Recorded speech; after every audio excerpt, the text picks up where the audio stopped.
Evening, everybody. It is Friday, August 29th. I'm Elena Barbera. This is the Base Mother Show. Tonight, we're going to talk about the question of the day. Is transgender violence an epidemic? Yesterday, a man who dresses like a woman killed a 57-year-old father in a picturesque town called Shrewsbury, Massachusetts.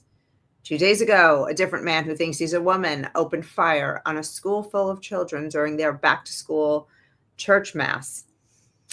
You may remember Audrey Hale, who thought she was a man, who killed 3 children and 3 adults at the Covenant School in Nashville back in 2023. Or Lucy Grace Nelson, who was hurling molotov cocktails and vandalizing Tesla dealerships earlier this year. Hint, real name's not Lucy. How about Anderson Lee Aldrich, who killed 5 people at a Colorado nightclub in 2022? That one was non-binary. This is by no means an exhaustive list, but you get the point. Tonight, I'm going to be joined by my friends Chris Barrett and Kevin Hammer. No doubt they've got some strong opinions about all of this. Let's bring the guys in. Hello, hey, Chris and Kevin. Hey, Elena. Hey, Kevin. Hey, Elena. Hey, everyone. So happy to have you here. We have some dark stuff to talk about tonight. Again, we're going to be getting into more details on the Minnesota shooting, things that have happened, more new developments that have come in over the past couple of days. But I really want to start with Massachusetts. Sure. Shrewsbury, Massachusetts. 57-year-old man named Kevin Doherty drops his 6-year-old son off at school. Then he goes to walk home. He's carrying the kid's scooter and helmet, and he sees this guy. The name is Snehal Srivastava, and the guy is spray painting "Free Palestine," graffitiing in this beautiful town on a path near the pond where the father was walking. The father takes a picture of the guy. It starts an altercation. Somebody said that they saw them arguing over a scooter. They must have just, because the scooter was there, they thought that's what the argument was about. Apparently, this transgender graffiti artist decided to attack the father. He calls 911. They can hear on the 911 call shots being fired. The man says, "He shot me." Cops arrive. The poor 57-year-old man was shot several times, and he died at arrival at the hospital. This was all over absolutely nothing. Let me show you this, guys. This is the picture. Oh, I'm having some technical difficulties. Oh, I'm such a spaz, guys. This is Snehal, whatever his last name is. He is a man who thinks he's a woman. There was a video out about him talking, saying how he was for the first time let into a women's locker room, and it was the most humanizing day of his life. It is always these kinds of people who, feel like they're dehumanized as they dehumanize others. Mm-hmm. One more note before I get your commentary on it. This guy has an extensive criminal history. This is in Massachusetts, where crime is a revolving door, and everybody just gets to, get a slap on the wrist and get sent back on the street. His record goes back to 2015, but in 2022, he tried to run down a man with a car and then cut him with a machete, but that case was dismissed. Whatever thoughts come to your mind with this story, take it away. I will say this. First of all, if you were to ask me to describe this individual, that would be one of the options I would have described what you just brought up on the screen. For some reason, there's always that look.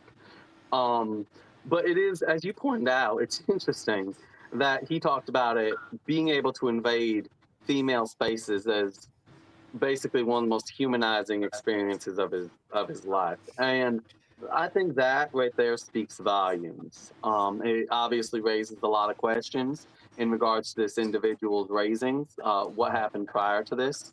I'm curious as to did he come from a broken home? Statistically speaking, I'm going to guess probably yes.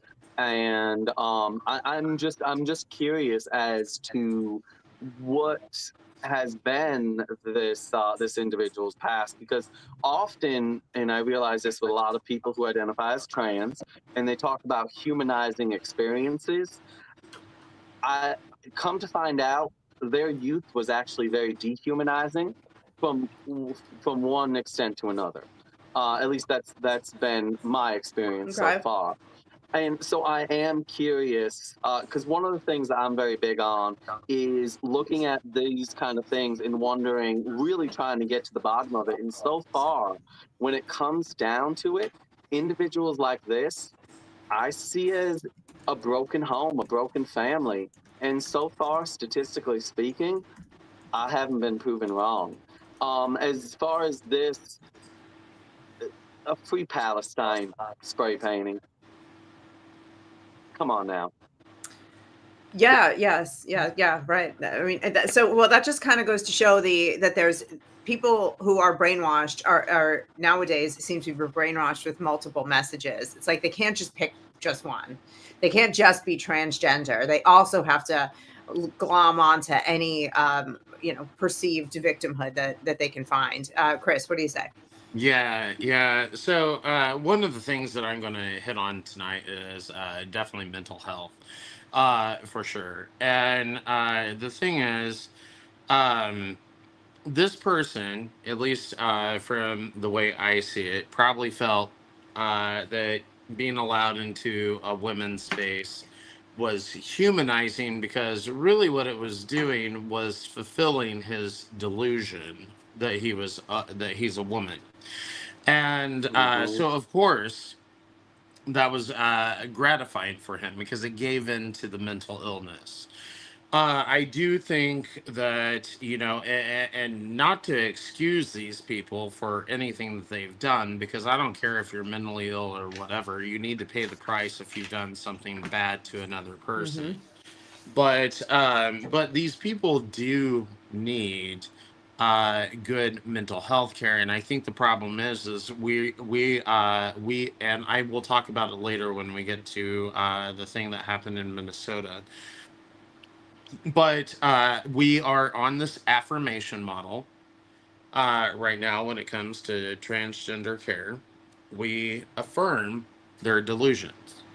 I'm sorry, if you can look in between your legs and you see the genitals that God gave you, and you somehow or other think that you're something else, something's wrong up here. Something's a little bit wrong up here, And, sorry if that pisses people off, but it's true, And anyway, I think the mental health care is definitely a big thing, but the other thing that I would also add on to that is the left is adding fuel to the fire.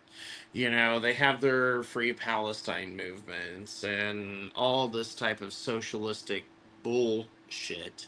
I'm sorry, guys, excuse my French, but that's what they've got going on, and it's like, why on earth are you pushing this stuff? And then on top of it, you're pushing it onto people who are mentally ill, And so these mentally ill people are picking up on this stuff, and they're taking this stuff to an extreme because guess what?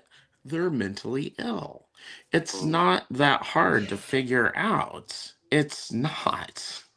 No, it's pretty straightforward. It's pretty straightforward to anyone with any sort of sense. Let me show you. So this Free Palestine type message, this like wearing any message that he wants. This young man, if you can see here, spray painted on the front of the house that he was living in. There was no indication. I couldn't find out if he was an owner or a renter, but Free Congo, Free Palestine, BLM, GLM, which I'm only can assume means Gazan Lives Matter, but I'm not really sure, or Gay Lives Matter, or I don't know. I've never heard of GLM. That's a new one for me. Yeah.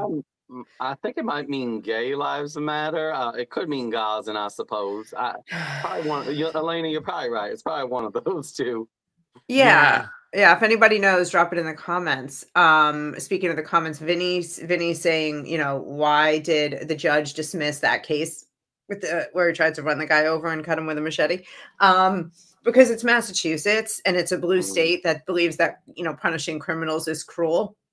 And that the way to bring people out of poverty and systemic oppression is to not punish them and, just let them keep running wild. Let me give you a quote just to give you like the idea of the mentality of the people in Massachusetts. A local newspaper said that they interviewed a neighbor. Now, the neighbor who lives next to that lunatic looking house, right? Because I'm sorry, you see that, you're like, a freaking lunatic lives there if you have half a brain. The neighbor says, Right. we thought maybe he was just keeping to himself, wanted to broadcast how he felt about things, but never thought this would happen.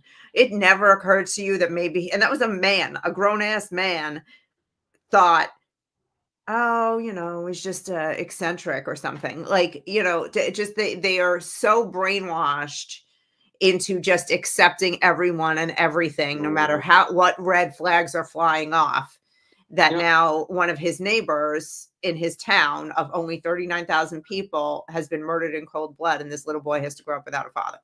Yeah. Well, go right ahead, Kevin. You go first, bud. Elena, it's funny. I just it's popped in my head, and these kind of things pop in my head from time to time. I'm like, Massachusetts basically adopting a new slogan there. We once persecuted witches, but now we're celebrating demons. It's a very we see this so common. And the reality is we do now have a child without a father, and we know statistically what that often means for a child. And so on several levels, my heart goes out to that child. My heart goes out to this man's family. But as much as my heart is going out, and it is, and my prayers and my thoughts, my rage is just about to burst through the ceiling, because we are justifying this far too much. I know we're going to go over it in the in the Minnesota case, obviously, with that demon. But we need to stop the justification. That's the big thing. And I'm just that's actually what I'm tired of. Is, in my opinion, the gloves are off, and I'm just absolutely tired of any kind of real politeness. For me personally, I'm speaking for me personally, because we're going to keep seeing this. We're going to keep seeing children without fathers and mothers, and we're going to, that have been taken away. And we're going to keep seeing, parents with their children taken away. And go ahead. Sorry. Yeah.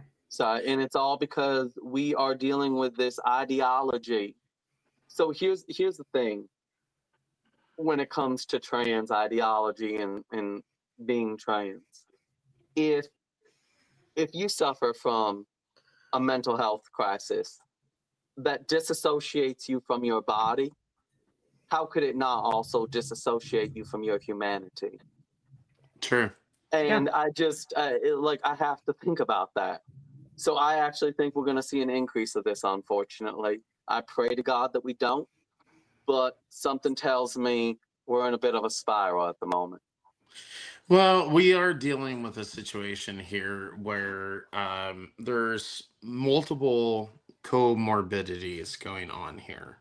There's not any one particular mental illness, but these mentally ill people are clamoring for some sort of identity and that sort of thing.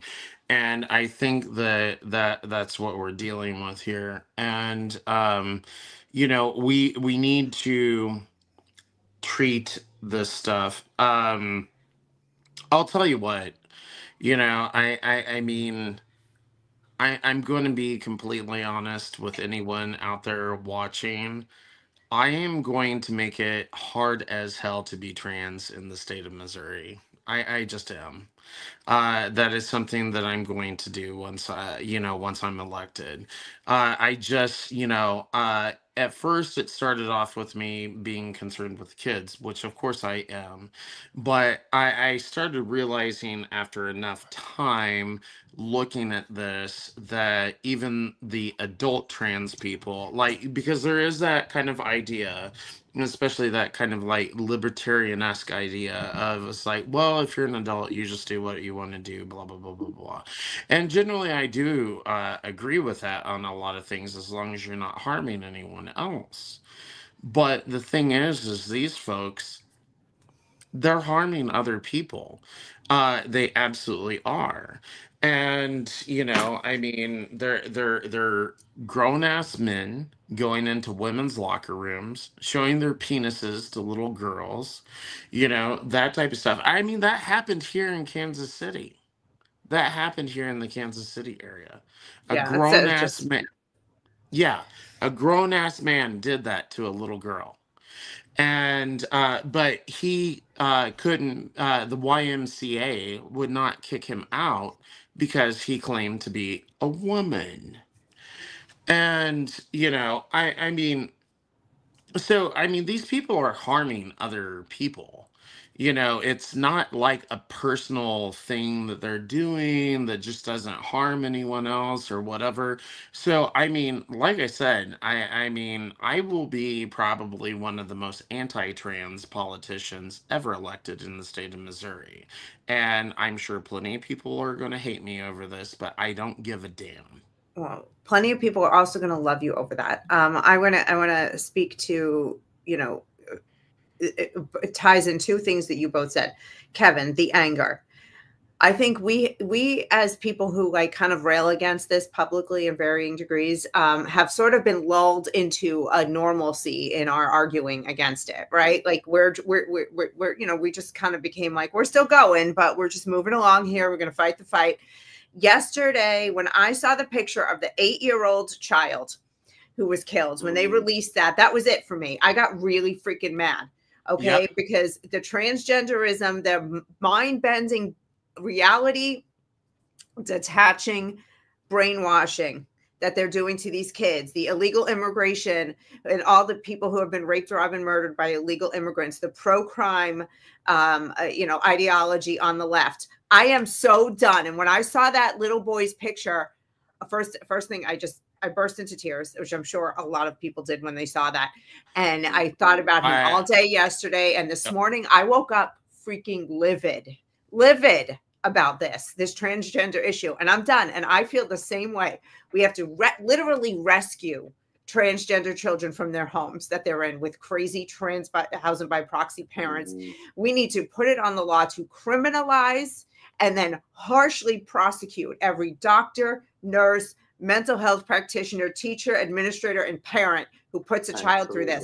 And the adults, to your point, Chris, they not only are harming people in the ways you said, they're also, we see it, we know the stories where they're secretly providing hormones to kids, again, like on the sly. So, I mean, the damage that this has done to individuals and families, it's broken apart families. Parents are crushed. It just goes on and on, the ripple effect. But I wanted, Kevin said this is going to keep happening as far as the violence goes. Look at this cover from earlier this summer at Eugene Weekly magazine. This is a dude dressed in women's clothes carrying what kind of gun have we have here? Is that an AR? Oh, an AR-15. Eve Weston holds an AR-15, it reads. And it says, as the Trump administration attacks people, some queer folks are armed and ready to bash back. So, are you triggered? What is this doing to you pour victimhood into someone's mind? You tell them that they are being genocided when they're the ones killing. Anyway, well, you tell them they're being genocided, and then you put images like this in front of them. What do we have? What's next? Well, I'll tell you what. I was listening to Chloe Cole talk about this, and For those who don't know who she is, she's a detransitioner. So she is actually a woman, but she was led to believe that she was a boy at one point in time. Yeah. Anyway, I was listening to Chloe Cole talk about this, and she was like, you're fed this idea that you're under attack, that you're fed this idea that there is trans genocide, which of course is kind of stupid that anybody would agree with that, but okay. That's something that some people buy into. Look, if they think that they're born in the wrong body, they'll believe anything. So Right, exactly. No, that's true. Because genocide is based on genetics, not gender identity, but still they call it trans genocide. And anyway, so she was saying, she was like, you're fed this stuff into your mind, and then, you know, of course you want to fight back against it because you're a victim now. And that's what this is. It's creating, not, we're not only just medicalizing these people for the rest of their lives, because that is something that we are doing. I mean, the hormones, the surgeries, all that, it'll never stop. Never, ever, ever Yep. stop. But what we are also doing to these people, and Chloe pointed it out very well, is that we're creating perpetual victims as well. And that's exactly what they see themselves as. And so, as a victim, I mean, let's think about it. I mean, just from the raw human nature, if you feel like you're being victimized, if you're being attacked, you're going to lash out. And that's what's going on here. And, but it's unnecessary. It's completely unnecessary. We shouldn't be allowing these people to lash out because they're mentally ill. They don't have a good grasp on what reality is. That's the key. I got to respond to that. I have felt like a victim of my government for years now. Under the Biden-Harris administration, I felt like I was being slandered, called an extremist, and all the things, and deplorable. My president, Joe Biden, called me garbage. I was being made to feel unsafe in my country. I was, having my tax dollars spent outside of the country and on illegal immigrants at a rate. I was being victimized. And so were all of us. We did not lash out. So it requires more than just being victimized. It also requires a detachment, again, from reality.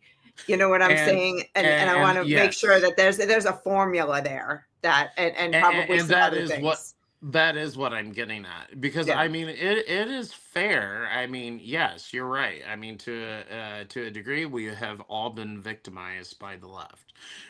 There is no doubt about that. But at the same time, once you start layering on mental illness and that type of stuff, and guys, affirmation of the mental illness as if it's normal. That's the thing that we need to keep in mind here. Affirmation of the mental illness.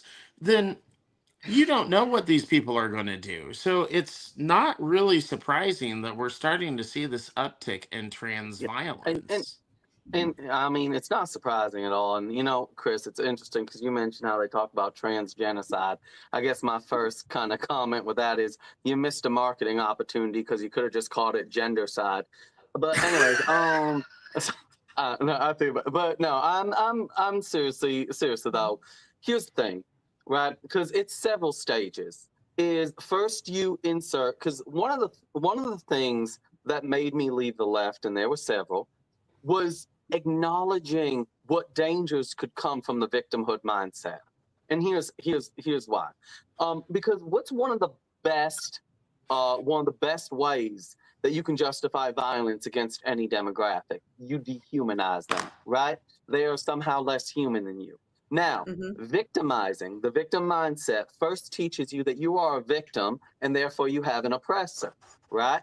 And that oppressor is a monster. That oppressor is a representation of the worst dictators through history. In fact, that oppressor is evil, is a monster, not even human. So therefore, that's what the left does. It puts you in the victim mindset. Then it teaches you that not only is your oppressor your oppressor, they aren't even human. They are truly monsters. So once they're dehumanized in your eyes, then you can justify doing the most horrific things to them because they're no longer human to you. So that and right then there is layer the on path of the mental, victimhood mindset. and then layer on mental illness on top of that. Exactly. And hello. I got another layer. You want to see another layer? And because I don't want to interrupt you, but you're going to want to hold your thought and share it after this, because you're going to want to layer into this too. All right, because I do want to continue that. No, really, hold the thought. I don't want to lose it. But this is also what they're feeding into these mentally ill people who really need treatment. Go out, buy a gun.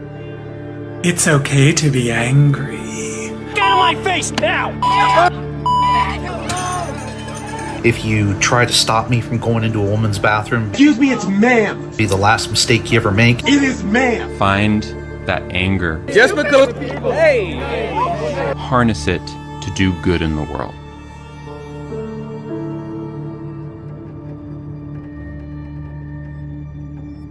This anger. Done, man. We can just make a batch and say that some of us well. Anger is probably my primary source of motivation. You want to call me sir again? The thing is, you don't have to leave. You'll lose your bed. For everything that I do. Cut that out now, or you'll go home in an ambulance. You up. It was a call to action or a call to arms. Sorry,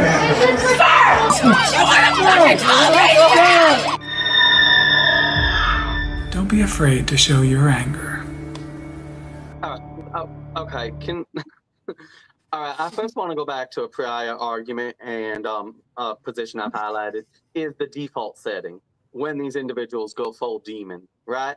I mean, you have these men who claim to be women, but once they're angry, what are you doing? Right? And they get very Can you say it's ma'am?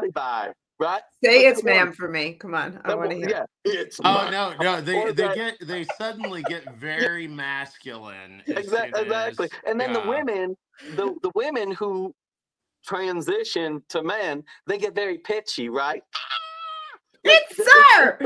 And they break down in tears too. They break down in tears as well. Exactly. We do.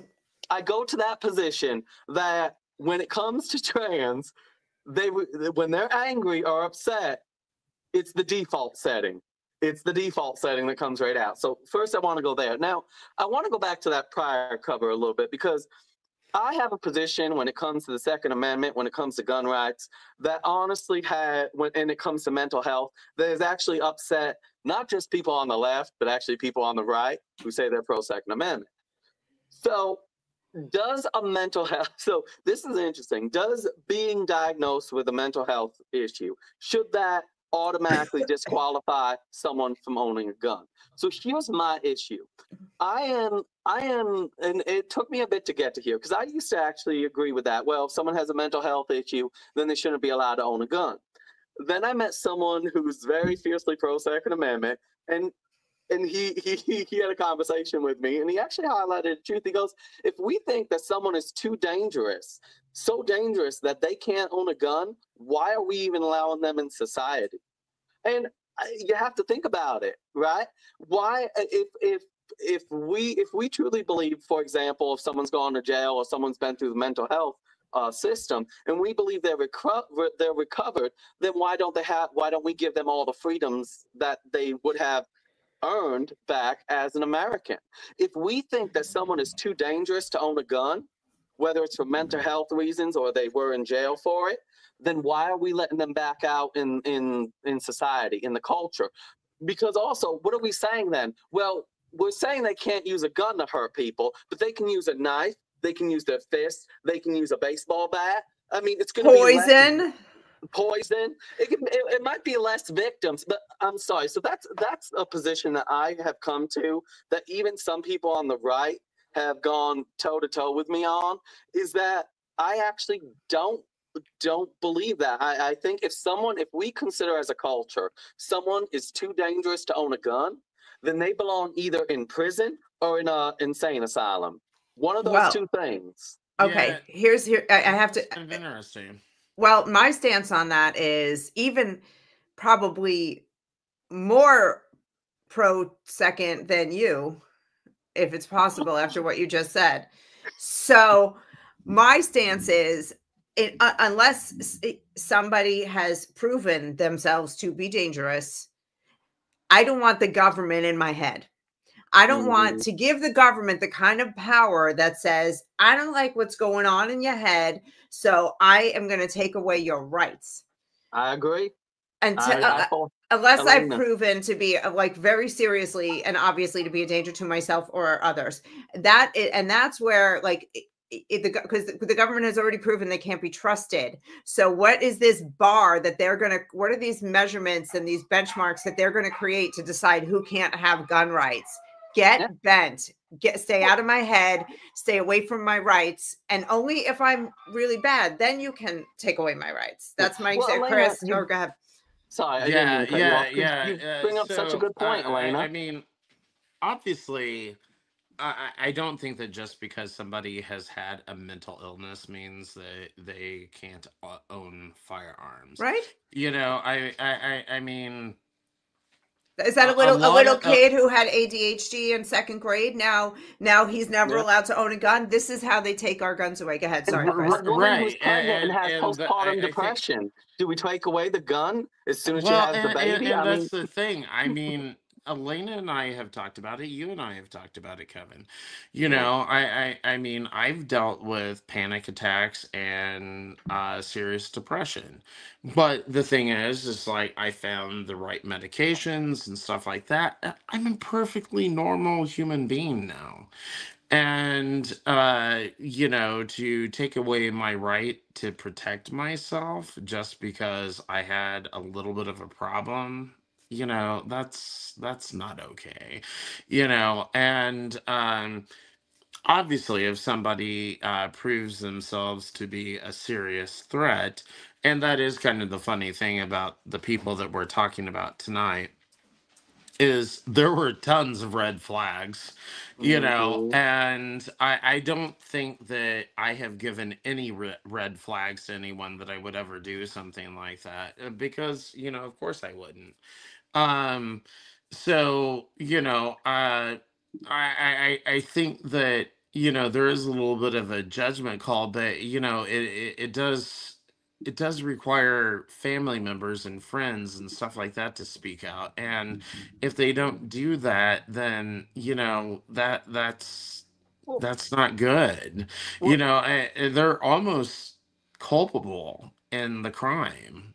So, Chris, even with that, with family members and people speaking out, I still have a bit of issue with that too. Well, actually, I guess it's a broader issue. Is that what if I have a cousin who really hates me and he reports me saying that I seem angry and unable to handle my anger and I might hurt someone? So even that, this reporting of people, this is why I'm sorry. I don't believe in punishing people for crimes they haven't committed. I think that is. You're entering a very horrific, and we've seen sci-fi movies. What is it, The Manchurian Candidate, I think? I forget which one it was. There's a film that deals with that, right? I think I'm off on that title. Sorry, folks.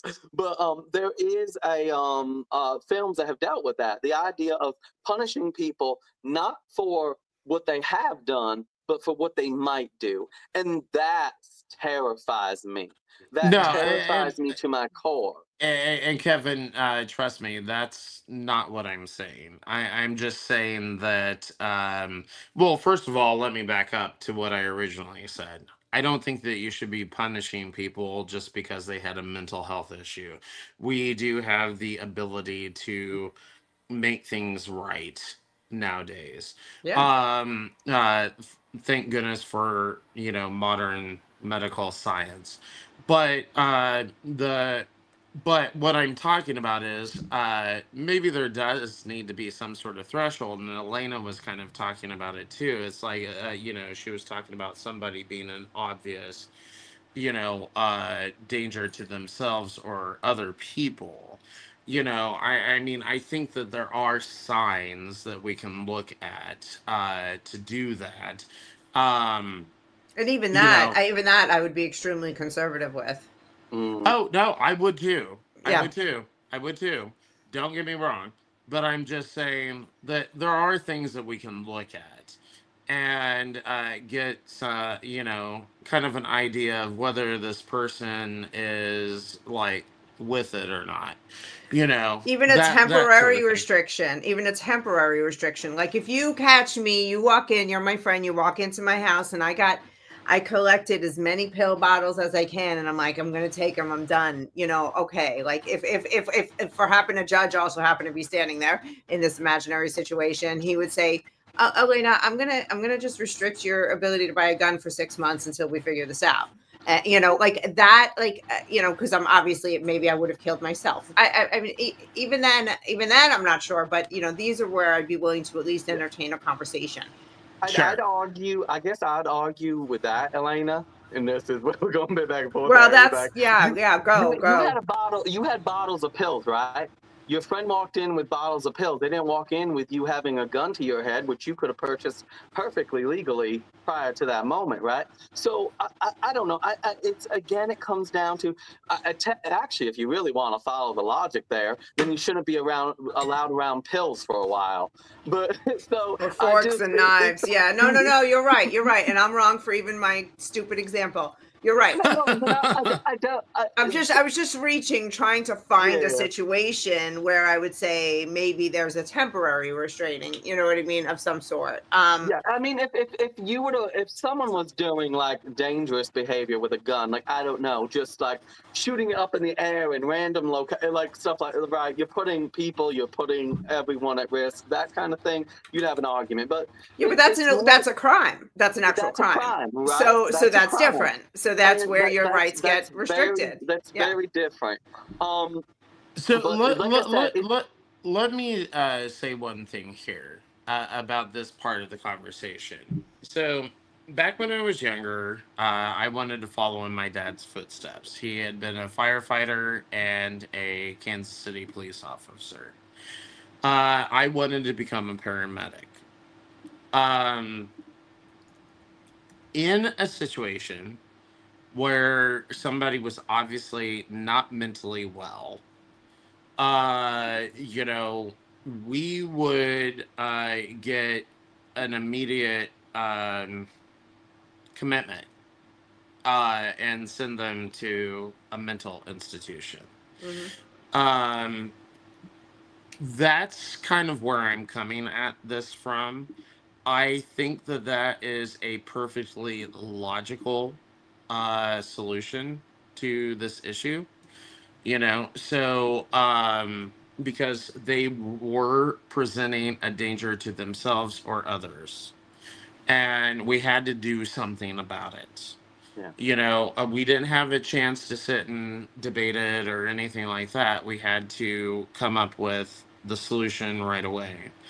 And so, I mean, I think it's perfectly reasonable. Now, when they go into these mental institutions after being committed to them, because their alternative is you go, because this is how it's presented, at least in Missouri.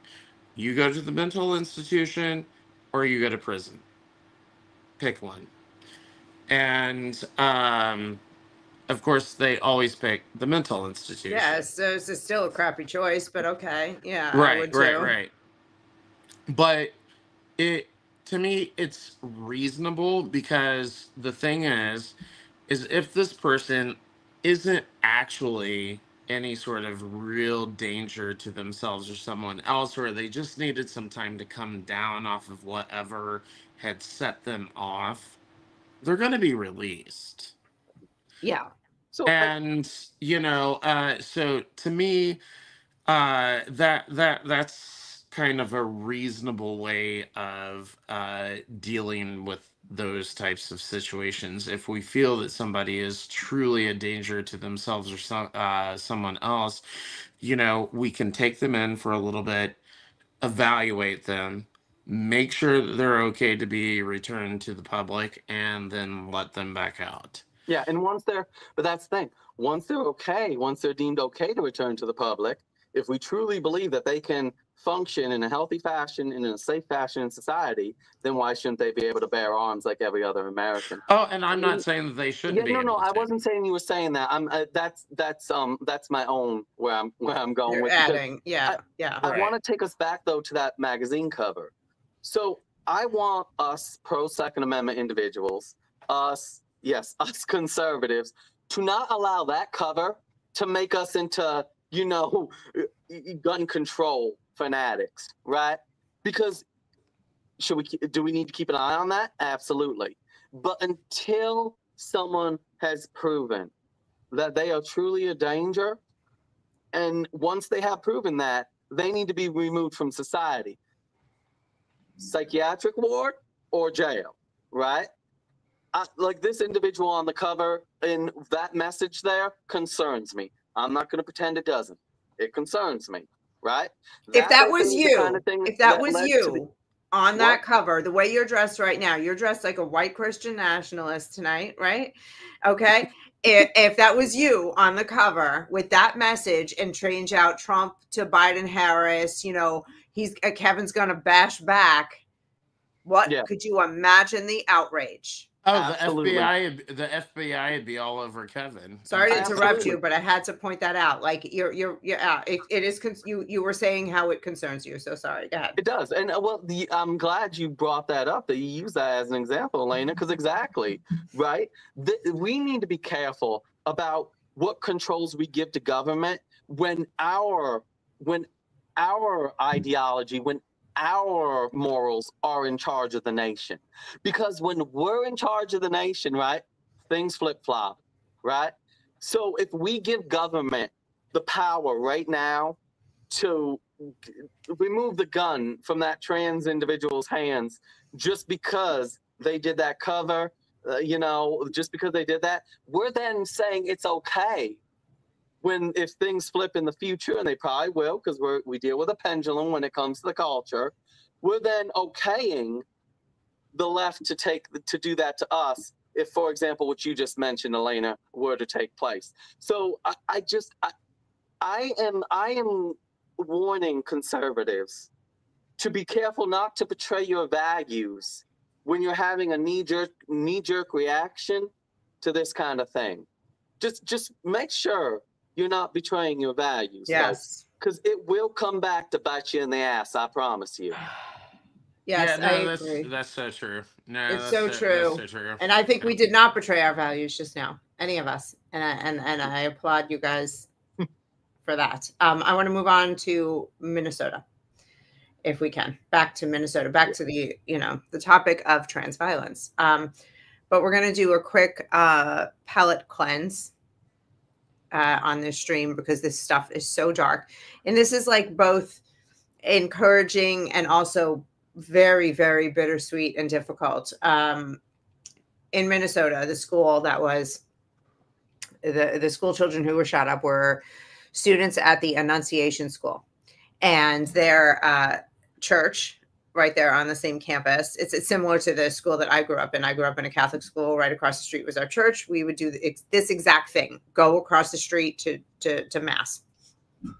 And every year, the Annunciation School has a scriptural theme that they try to infuse into all of their activities and lessons. And this year's scriptural theme was from Jeremiah chapter 29. And I'm going to read you this scripture. For I know full well the plans I have for you.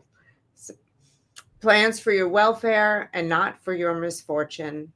Plans that will offer you a future filled with hope. Now, right. I want to remind people that you can say, well, that's a bunch of BS because these kids got killed and this horrible thing happen. And I just want to remind people that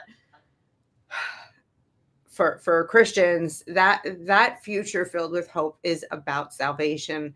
It is about your soul. It is about heaven. It's about the afterlife. We were told we're going to have trouble in this world, but if we keep our faith in God, there is a future of utter like joy and peace that we can't comprehend. Yeah. And that's why this is like sort of just a moment to reset. So, I mean, please go ahead. Sorry, it just made me think of a sentiment, you know, with this, because there are people who will say, well, an evil took place in a church, therefore religion in God means nothing, right? That's like saying because there's sickness in a hospital, medicine means nothing. Or the doctors mean nothing. That is just insane. That is insane. That's why, you know, of course, evil is going to encroach on good. Evil is going to attack good, even at its center. Even during moments of prayer, evil is right there trying to intercede, trying to corrupt, trying to destroy. So I don't see that logic, because like I said, those who think like, oh, well, because evil takes place in a church, well, then church means nothing. I really do compare it to that. Well, sickness takes place in a hospital. Do you think hospitals mean nothing and doctors mean nothing? Yeah. That is just, I don't know. I find that such inconsistent logic that I wish I could say it astounds me, but it doesn't this day and age. It's not only, nothing is, it's hard to shock us at this point, but it's not just inconsistent logic. It's theological failure, like, and a complete misunderstanding. Jesus told us, like, they hated me before they hated you. He told us we were going to suffer for his name. And here in America, we have been largely immune to Christian persecution, largely. And I am going to show you, the next thing I'm going to show you is a video of a man celebrating Christian persecution after the Minnesota shooting and after these 2 children died and the 17 other people got shot. So there's a lot to it. Chris, do you want to add anything before I show you this video? Obviously, I got very emotional hearing that. Yeah. Yeah. I'll give you a minute. I'll give you a minute. Tears. All right. Well, I'm going to get you out of the tears because I have a feeling this might make you upset, but it's probably going to take you back to anger, which is, you know, sad. All right. Let's look at, this is a gentleman's response to what the horrific actions that happened in Minnesota the other day. There's going to be a lot more of that coming up, you know, especially at these religious areas. You know, hey, we've had enough of your kind coming after public schools, right? It's about time, yeah, churches and Catholic schools and religious schools, it's about time they get their turn. That's what I think. That's what I think. I'm just going to sit back and watch people do it. And I'm going to fucking laugh. I'm laughing about yesterday. You guys want to laugh about us? We're going to laugh about you. Oh, what an evil piece. I'm sorry, what an evil piece of shit. All right. Okay. And yeah, go ahead. Yeah. Go ahead. All right. So as Chris just said, what an evil piece of shit. But I'm not just going evil. This is a man who's been possessed by demons himself, and they've just taken full control of this man. But furthermore, you know, I've had conversations, and Chris, you and I have had this conversation, and I've mentioned it when we've all had conversations together, us 3. But I feel more and more when I talk to people as a conservative, and they know I'm also a homosexual man, some of them will be like, oh, so you're standing against what your LGBT community is doing, and they say your LGBT community, or they say you're trying to take back the LGBT community. You know, you're trying to take back that LGBT. No, I'm not. I'm not any of that alphabet, by the way. I am a homosexual. I am a homosexual. Okay, I am a man. I am an American. I am a believer in God. I am a family man. I am a working man. And I just happen to be a man who is a homosexual, so I am physically attracted to other men. I am not LGBTQIZWXY, add the Z and minus and plus and algebra shit. No, I am simply a homosexual man. There is no tie that I have to that. First of all, because why? Because it has completely been consumed by insanity, mental illness, and yes, I fully believe the devil and demons. All right, that's what I fully believe at this point. So no. I'm not going to disagree with you, Kevin, and you're right, Elena. That made my tears shut off because that's glad I could help. yeah, that made me extremely angry to see this demonic man saying those types of things. I mean, laughing at the fact that children died. I mean, what kind of worthless piece of shit are you if you can do something like that? I mean, I value human life greatly, but if you can sit there and laugh at the death of other people, that's disgusting. I mean, that's really, really twisted and evil. And I mean, I think I'll go back to what Kevin was saying. I mean, I think evil is a part of this problem, and yeah, I mean, I'm the same thing. I'm just like Kevin. I don't get 100% endorsement from conservatives because I'm gay. All right, fine, whatever. We can have our disagreements, but you know what? Even a conservative that treats me like a total piece of shit, and I have been treated like that by conservatives, I'll tell you what, I'll never laugh at their death. I'll never laugh because they've come across some sort of misfortune or something like that. I have too much of a heart and care too much about people in order to do something like that. And so this is a sick, disgusting MFer. Yeah. I take this even a little bit further. Even individuals that I see that are evil when they're killed, I don't celebrate that their life was extinguished. I am glad that their evil can't continue, but I also keep in mind that this was a human who was corrupted. This was a human who, under different circumstances, could have been a decent person, but they were corrupted by evil. They were corrupted by their environment, by an ideology, whatever it may be. So even like celebrating at some level, to celebrate the end of human life just seems so evil. You can celebrate the end of a dictatorship, the end of, something like that, but to celebrate the actual ending of human life, I don't see how that is in any way any fashion good. And furthermore, with this guy, by the grace of God, I do pray that I am never in the same room with this gentleman and I recognize him, because yeah, I might have to use his face as a punching Elena, bag. I mean, Elena, I might have to throw a blanket party, and if you get that reference, you get bonus points. But I know, Chris, to make you giggle with that one. Of course, I know it. But somebody text me. What's a blanket party? It's some gay shit. Just say it's some gay shit. Okay. It's a throwdown. It's a deliverance of justice. Let's just say that in this case. I have a godson who is 7. He turns 8 in September. So that means he's going to turn the exact same age that little boy was. And when I saw that picture of that little boy, I felt a number of emotions, but I also thought about my godson. And the fact that this man is celebrating the death of children, I don't care who you are. If you in any fashion celebrate the death of innocent life, the killing of it, God is the ultimate judge. I understand that, and I'll leave that to God. But let's just say it's a good thing you're not in my presence. No, I agree with you on the blanket party. Wrap him up in a nice little blanket and kick the shit out of him. Oh, yeah. I know now. I get it now. Yeah, you throw the blanket over and then just. Yeah. I was joking when I said it was some gay shit.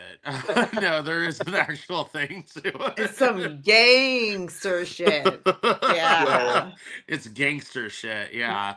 No, I'm totally all down with that. Especially if you're celebrating the execution, because that's what happened there. Execution of children. I mean, what a disgusting person. Oh, I love it. I have plenty of blankets.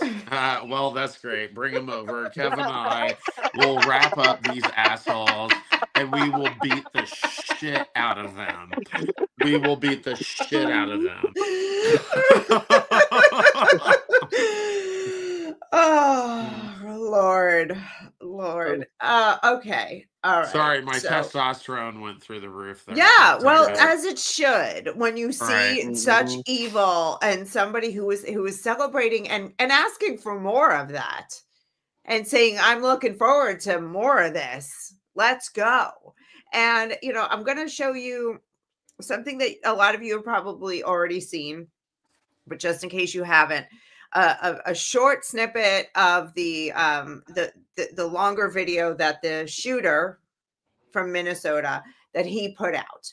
This is a video that he put up on YouTube before the shooting, where he showed a bunch of his weapons and magazine clippings, his magazines. So it's so disturbing here. Wait, did I put it in place? I think I did. I'm going to show you this because this is more evil of celebrating the death of children. Here we go. Let me to go bang.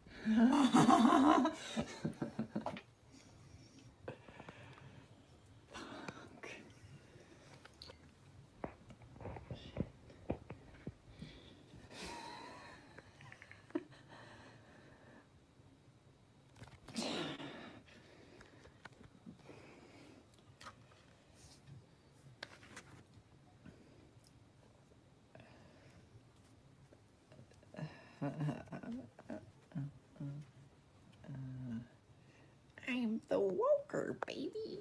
Why so curious?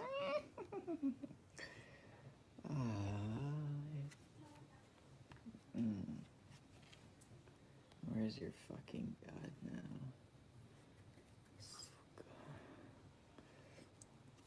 Shit.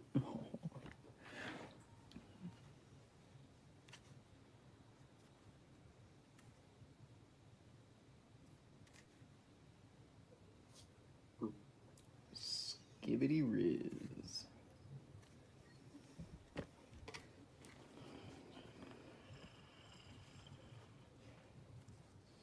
Scum gang.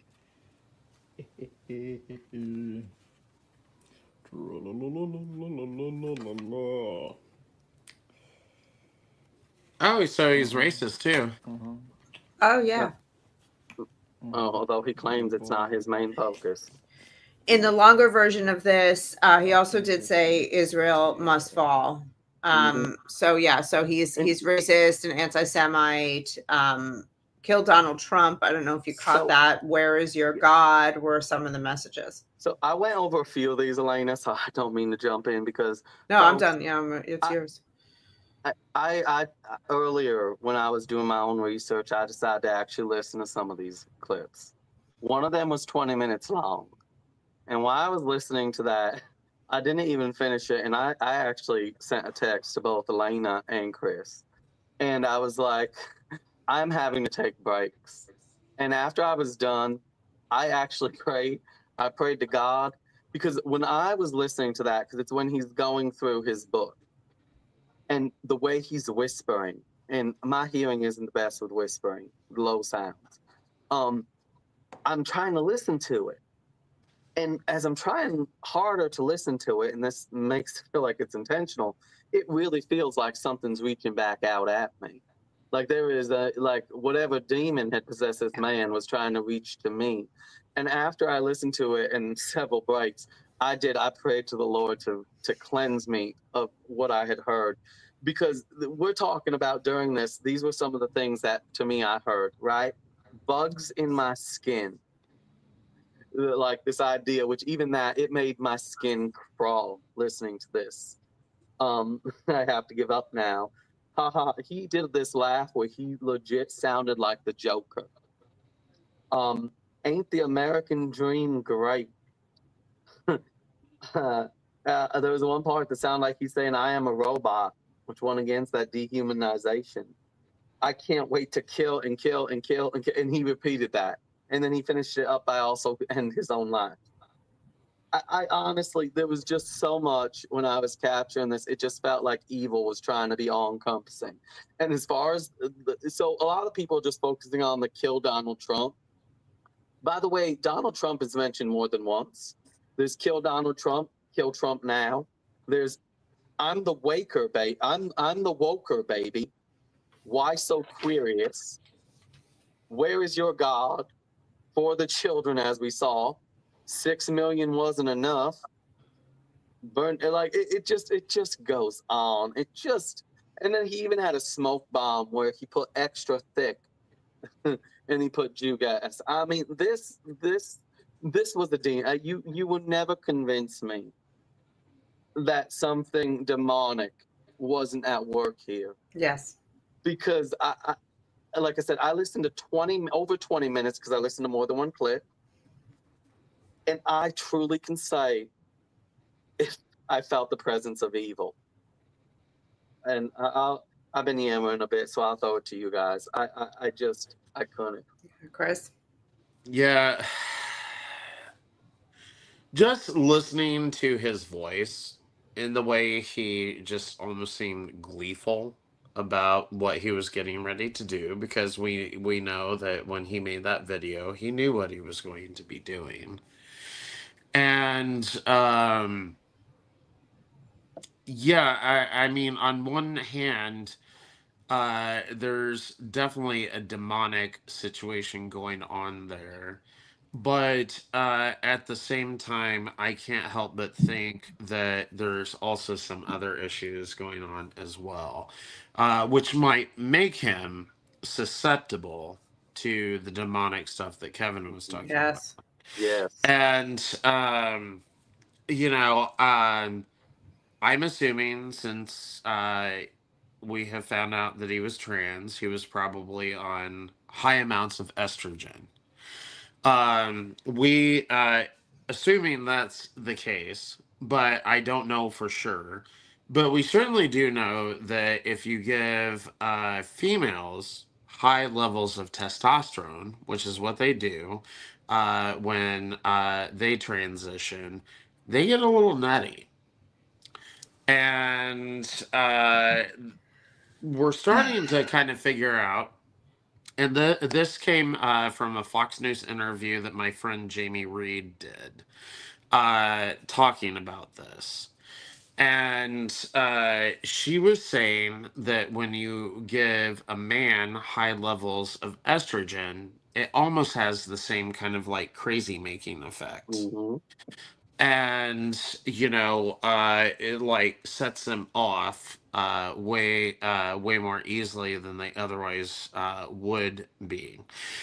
So if he was taking, and again, that's a big if, I still don't know for sure if he was actually taking these medications, but if he was taking these medications, I think that that is definitely something that probably made him more susceptible to the demonic influence that we're talking about here. And so that is why I really think that we need to focus on actually helping these people that have these gender dysphoria problems and stuff like that, as opposed to affirming it and giving them medications to just help them go through. Because I think what we're doing is we're turning them into machines of evil, is really what we're doing. And that's kind of scary. And So- I do agree with that. We're opening them up to demons. Sorry, I didn't mean to cut you off, Elena. No, go ahead. Finish your point, because I wanna show something that kind of feeds. I feeds do this. believe we're opening them up to demons, but we don't even need to go to hormone treatments to highlight how hormones affect us. I mean, both men, while it's focused more on with women, men go through hormonal changes as well as we get older. Women, we focus on menopause, right? That's a shift. There can be complete almost personality shifts at moments. And for men, we have midlife crises. Why do we have those? I mean, in part, our testosterone levels are dropping. They're fluctuating drastically. So we become nutters ourselves. So even our own bodies' fluctuations of these hormones impact our behaviors. So how on earth can we think that the introduction of the foreign hormones won't have even a worse effect? It's Well, just and astounding. that's actually a good Right. point, Kevin. And one thing that Jamie Reed brought up on Fox News, I think it was last night. One thing that she brought up on there that I thought was really good was that even social transition, without any hormones, without any surgeries, none of that stuff, still causes a person to be mentally unstable. Mm-hmm. Yes. Yep. Yes. So we're talking hormones, natural and and synthetic hormones being added. RFK Jr. today said that he's going to start investigating what all the other medications, psychotropic medications that we're taking in this country, what is their real contribution to situations like this? And let me show you this clip here, him talking about this. Certainly consider mass shootings a health crisis, and we are doing for the first time real studies to find out what the etiology of that is. And we're looking for the first time at psychiatric drugs. You know, these kind of mass shooting, people have had guns in this country forever. When I was a kid, we had shooting clubs at our school. People, kids, my classmates, other people, would bring a .22 rifle with their guns to school and park it in the parking lot. Nobody was shooting. So there's never been a time in America, in the history of humanity, and people walked into a crowd, into a church or a movie theater or a school or a crowd of strangers and just started randomly shooting. It's happening in our country. It's not happening around the world. And there are many other countries that have comparable levels of guns that we have in this country. We had comparable levels in the 40s, 50s, and 60s, and people weren't doing that.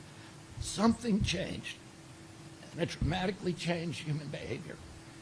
And one of the culprits we need to examine is whether the fact that we are the most over-medicated nation in the world, and that a lot of those are psychiatric drugs that have black box warnings on them that warn of suicidal and homicidal ideation.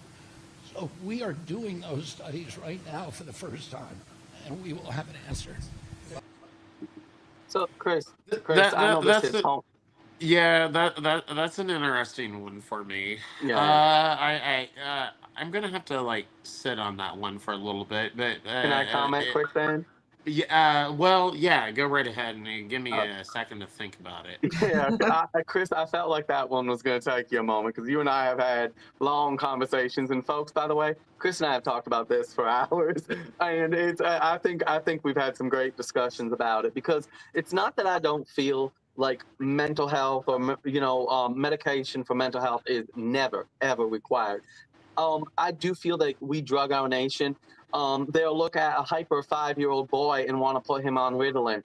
Oh my goodness, a hyper 5-year-old boy? Who would have thought that a 5-year-old boy would be hyper? This is amazing. Yeah. This is astounding.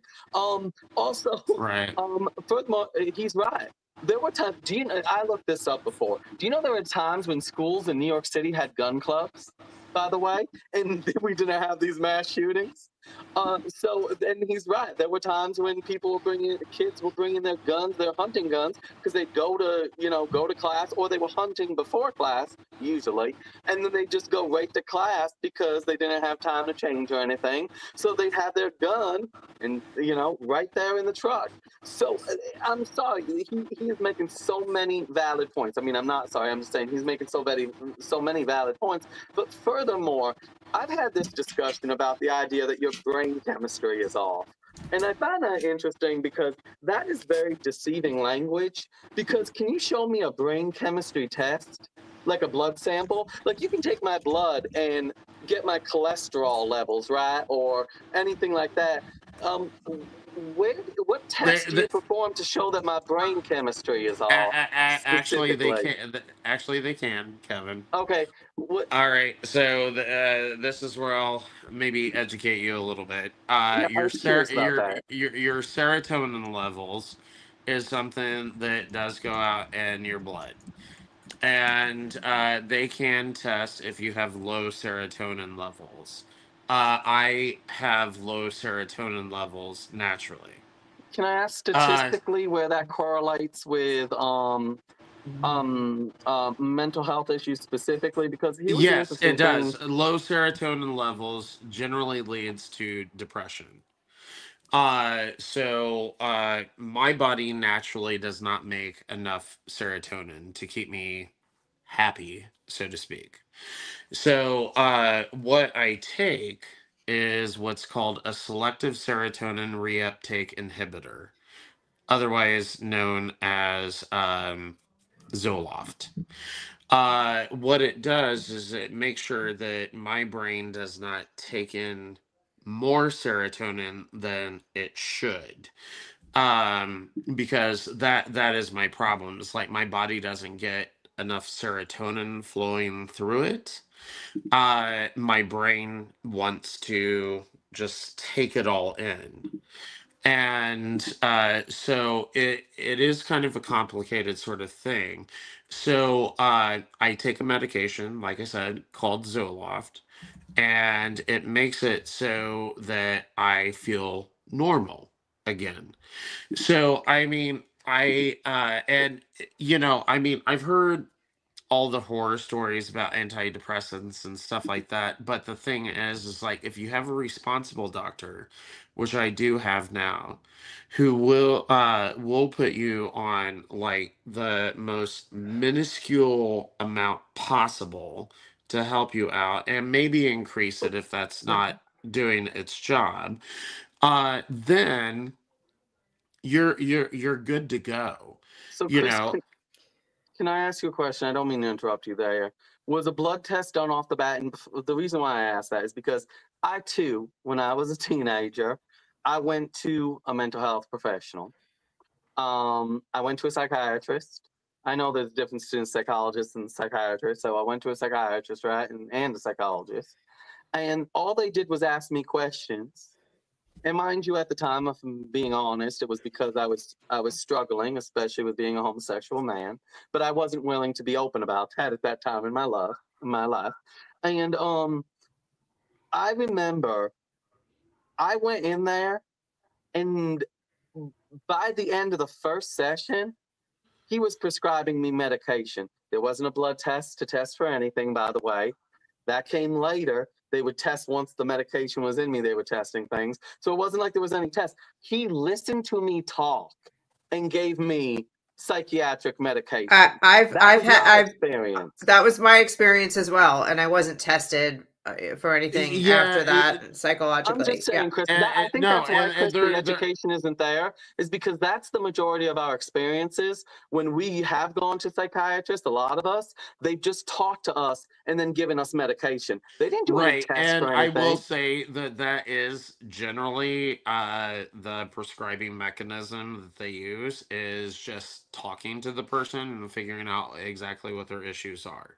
Now, I mean, I had the benefit because Elena and I were talking. Remember, I was talking about privately with you, but I'll mention it here, that I was given a very high dose of an antidepressant, and it caused me to have tremors.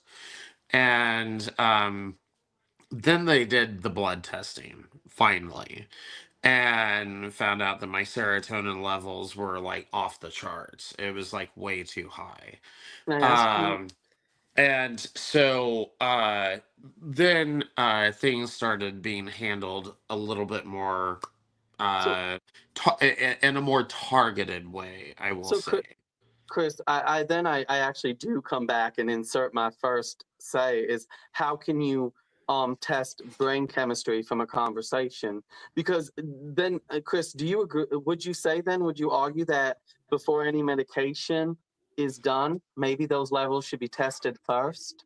I mean, because well, I mean, I think that's fair, but you know, there's probably insurance reasons and stuff like that as to why that they probably don't do that. We shouldn't ever let insurance prevent us from, treating people properly. We shouldn't ever let that stop us from, Right. I agree. That's at the industry, Chris. That is at the industry. I agree. I just think there's a bigger conversation around, the problem that we have as Americans there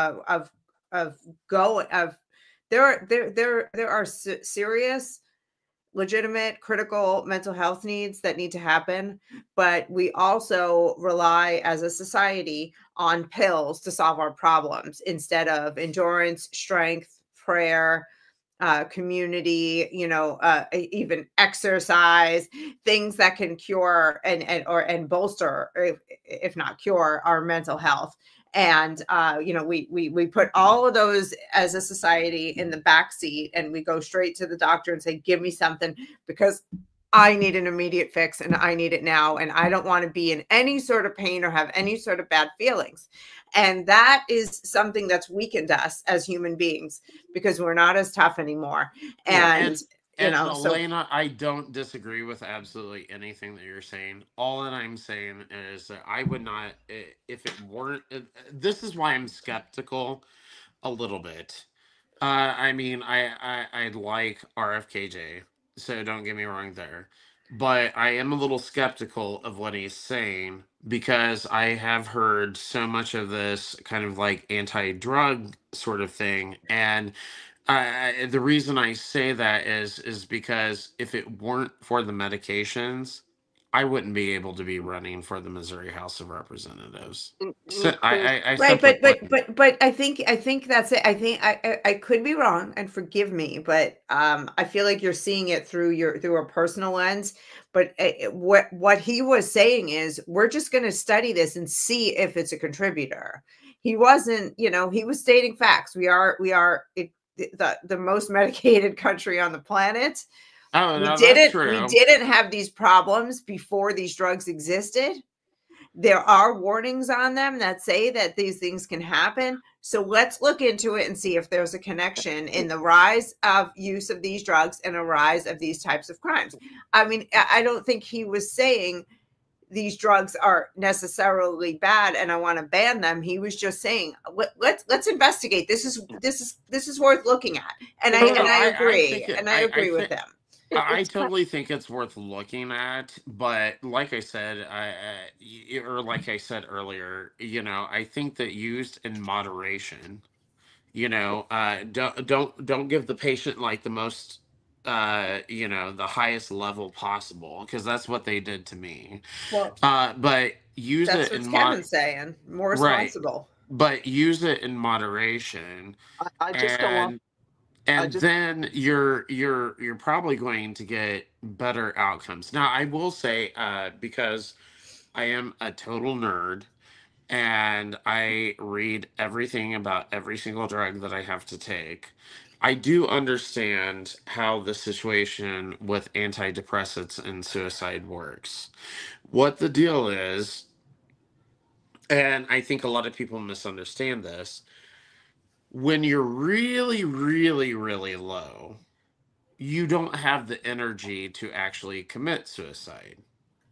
So what happens is once you start taking the medications, you go through a phase where it hasn't quite fixed the problem yet, but now you have the energy to do something. That's how it works. So it's not so much that the drug itself is causing suicidal tendencies. It's just that you've gotten to a level where you're willing to actually go ahead and follow through with it. Now, if you go ahead and if you get the proper counseling and that sort of thing while this is going on, they can keep you from trying to do something like that until the drug fully kicks in. And then when the drug fully kicks in, then you're not going to try to kill yourself. So, Chris, I wanna first say, because I know I kind of had a giggle moment there. It's because, Chris, you know how my mind works. I have a comedic mindset, and all I pictured was a comedian saying, "I'm too depressed to even attempt to end it all," and it was just like. But that is actually what's going on. That I is don't even what have is the energy actually for going that. on. All right, I like that's how low energy I have.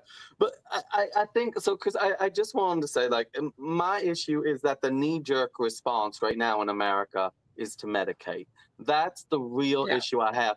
This is in no way saying that those who have struggled and truly deem it worth to take medication, it is in no way a bash at them. My problem is that my godson was hyper in class, and the teacher, not a psychologist or psychiatrist, the teacher told his mother that he should be on Ritalin. Right? That's the teacher telling. That is my problem with our mental health industry right now. It was my godson was, and when I was in college, I met a woman who she didn't dismiss medications for mental health issues, but she had a strong concern when it came to them, because her son was incredibly hyperactive, all behavioral issues, all that stuff. They put him on medications that sent him on a roller coaster, all this. Then she stepped back. She's like, okay, I'm going to take him off. And you know what she did? She started paying attention to his diet. She cut out certain things from his diet, and all those behavioral issues pretty much vanished. So that is my issue. I'm sorry, when I was 15 and going to the doctors, that psychiatrist, in the very first meeting, I left with a prescription for drugs. That's wrong. He didn't test anything. I agree. And don't get me wrong, guys. I agree with pretty much everything that y'all are saying. But the thing is I just want to make it clear that there are some of us out there, and I'm one of them, that has extremely severe mental illness. But for the grace of God, I have these medications that I can take, and they do make me a perfectly normal person. And that doesn't mean that that can be true, and these medications are misused and overused can also be true.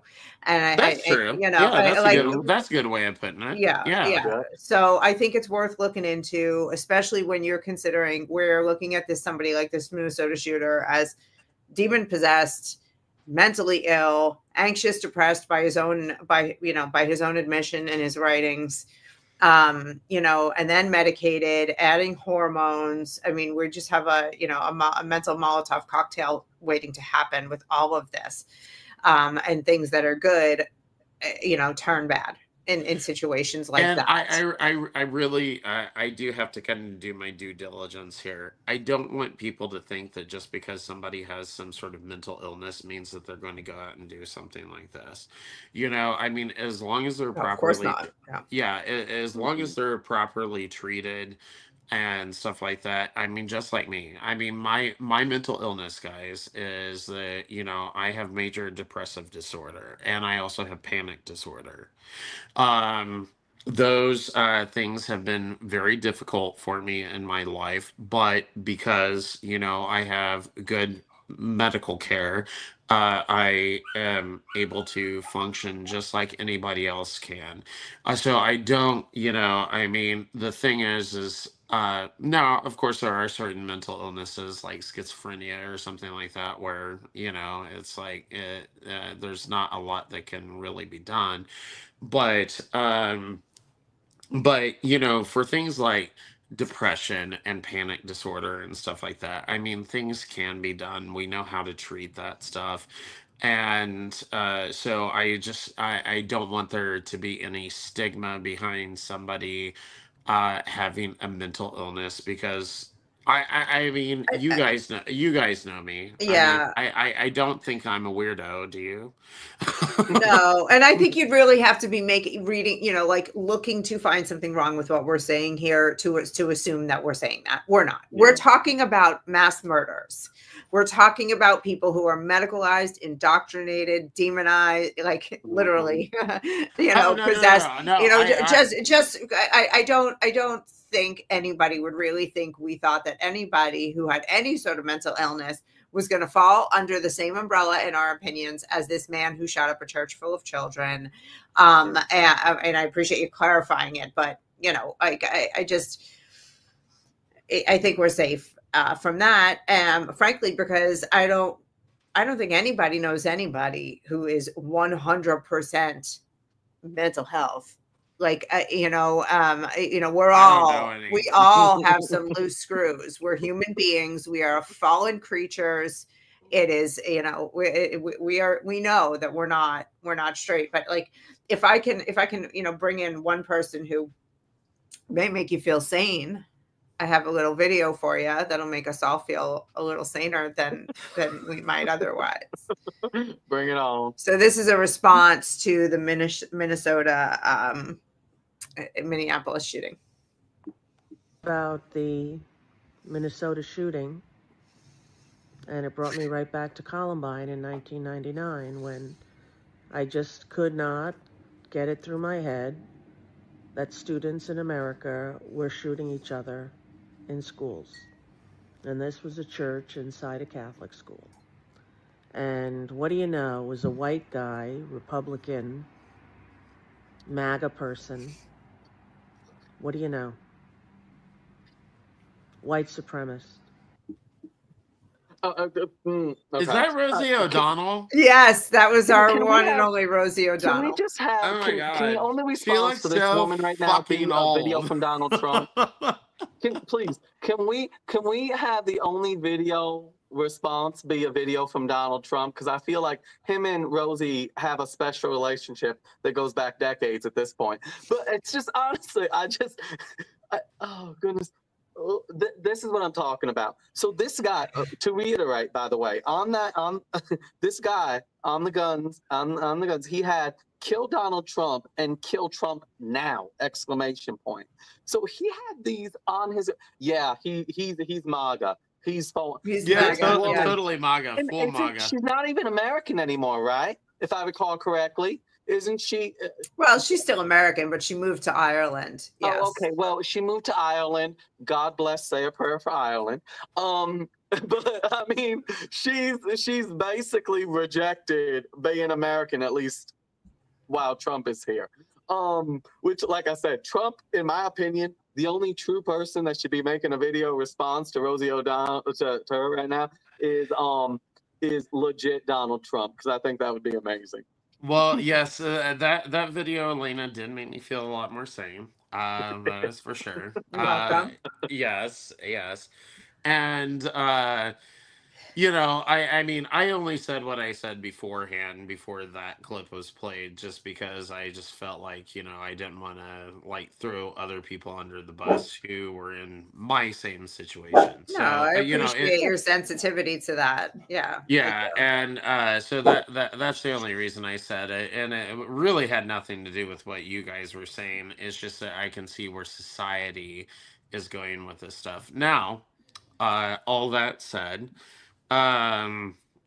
Rosie O'Donnell probably needs to be on some medications. I mean, I'm just saying. Okay. Just friendly outreach there, girl.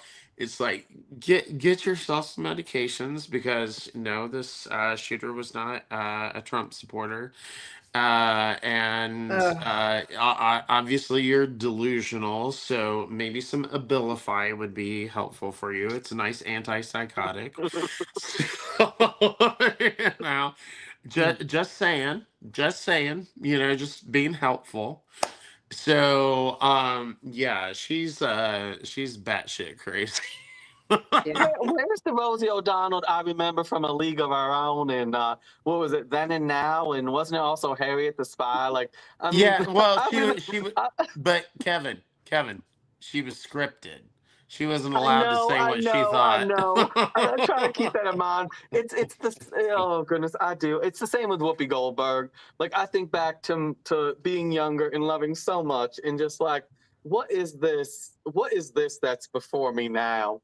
Do you have to torture my childhood in this fashion? Like I said, they were scripted. So the characters that you fell in love with, a writer in Hollywood created that. It wasn't Rosie O'Donnell or wasn't she a stand-up comic before that though? That's how she got her fame, if I'm not mistaken. Rosie O'Donnell was a stand-up comic. Yeah, that's where how she rose. And actually Whoopi Goldberg was too. Oh. But even then, stand-up comics are scripted.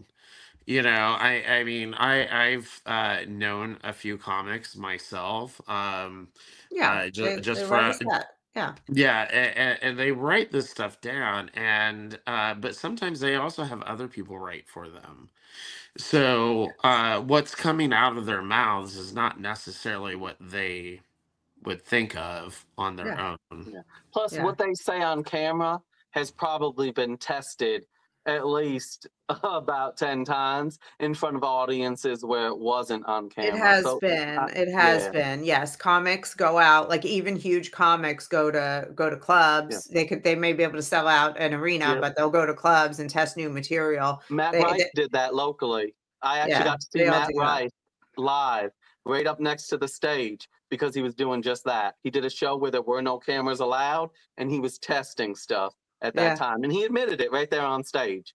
He's like, this is where I get to test things, right? Yeah, and it's really fun. It's really, But yeah, anyway, Rosie, you know, that I just wanted to point out the misinformation, because some people will get all of their information about the shooter from that video, and they are going to run her, and that is feeding hatred towards us. Right. Yeah, because the thing is she's sitting there saying that this is a right-wing shooter, which obviously we know is not the case at all. This is a left-wing shooter. And you know, I mean, it makes you wonder. I mean, you know, again, maybe she needs a little Abilify or something like that. But you know, it makes you wonder where she got her information from, because I'll tell you what, after the stuff in Minnesota happened, it took like almost no time to see that this was a trans person who had done this. Yeah, like it was, we got the information just poured out very quickly. And so maybe she's flat out lying. Yeah, it makes me wonder where she got her information, or like you said, if she's just flat out lying. So in this situation, though, I kind of can't help but wonder, where would we be if this evil, demonic creature did not upload his videos to YouTube? Because, hear me out now, because we've developed a trend where if we don't know the identity of the shooter, at least by the end of the day, but usually within 2 hours, right? If mainstream media has not focused on the identity of the shooter, we can say this much: they are not a heterosexual, non-trans white man. If the identity is not out there yet, within the first hour to 2 hours, definitely within the first 24 hours, we know that the mainstream media isn't focusing on it because it's one of the special protected demographics. And oh no, you're exactly right, Kevin. I'll tell you what. I mean, it's very easy to figure out if the shooter was black, trans, you know, whatever the case may be, because they never mention it. They never mention it. Yes, and the only mention of it is MAGA Republicans are saying things like that there's a pattern, you know, right-wing extremists are saying there's a pattern of trans violence. I'm reading things like that. Like, so they're, you know, when they address things so that they can say they addressed them, but they wrap it in, a slant, an opinion, a lie. That's another thing that they're doing now. I'll tell you what, with the Minnesota shooter, what was kind of interesting, and I don't know how much reading you guys have done about it, but I've done a fair amount about it, especially leading up to this show. And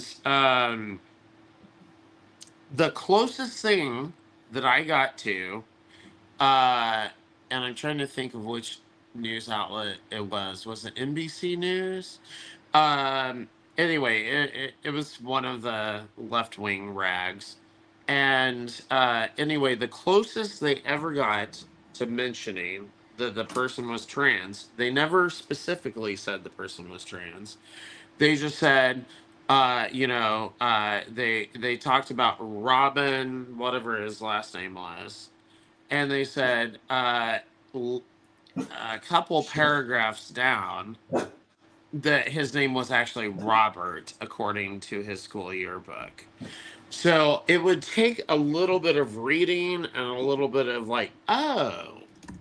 And I'll tell you what, most people probably don't do that. And so, yeah, I mean, most of the mainstream media coverage of this still is not talking about the fact that this asshole was trans. Well, of course they're not. I mean, and when they are mentioning it, they're focusing on protecting the trans community and not acknowledging what evil took place here. And we've seen that repeatedly as well. I mean, have we not? Oh, we absolutely have. I mean, they're running cover for this guy, even though he's dead. You know, the news media is running cover for him, basically trying to cover up the fact that he was a trans lunatic. And I'm sorry, everybody who's trans is a lunatic. Sorry, guys. Hate to give you that, dose of reality, but that is true. Everyone who's trans is a lunatic. And, so but the media is running cover for him still. Mm-hmm. And I'm totally noticing this in everything that I read. I mean, even the story about the 8-year-old boy that you were talking about earlier, Elena, that brought me into tears when you were talking about it and all that type of stuff, is like, when I saw that, even the media coverage of that also failed to mention who this person really was. Yeah, because again, they want to make it seem like being trans has nothing to do with it. It's perfectly normal. But what it does, because we are speaking out, it feeds this hatred for us. Kevin, you sent me somebody's noise is getting really funky. I don't know if it's funky headphones or something. I don't know. Maybe it's me. I don't know. I don't have any of it could have been me. My air conditioner was all right. Just going off. Okay, Yeah. Maybe it's me or something. All right, maybe it's you.